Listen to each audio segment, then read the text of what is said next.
A lawsuit claims that a major national delivery company and a local company are fraudulently reselling used delivery trucks without disclosing the true mileage on them. A small commercial truck dealer is at the center of this dispute. Action News investigative reporter Chad Perdelli has more on the litigation and its impact on small businesses. Tom Layton has been buying and selling used commercial trucks for 36 years. To date, we've determined that 96 of the vehicles that we've bought have replaced odometers.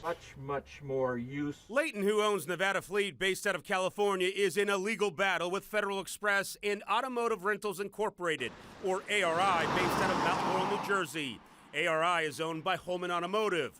According to the lawsuit, in 2017, one of Layton's buyers complained that one of the trucks he sold had significantly more miles than publicly disclosed.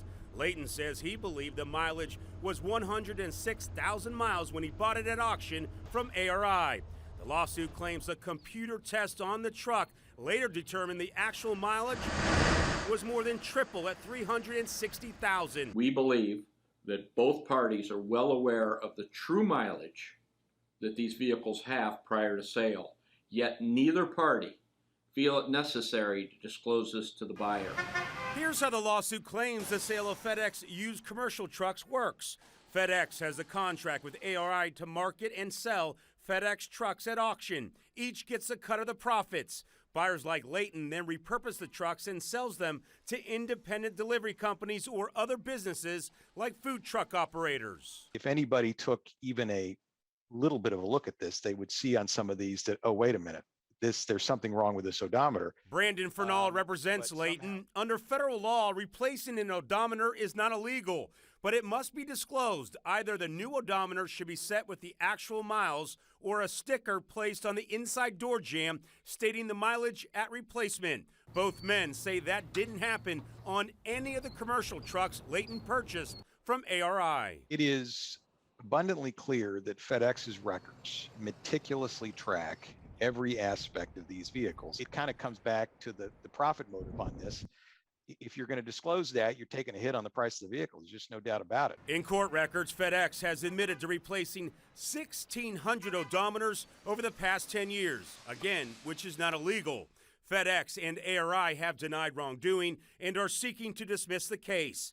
ARI says it doesn't comment on pending litigation, and FedEx released a statement that reads, "The claims of the plaintiff, Nevada Fleet, are without merit, and we are actively defending our position." FedEx's story as well. This is, we're not the fleet management company. ARI is, they knew.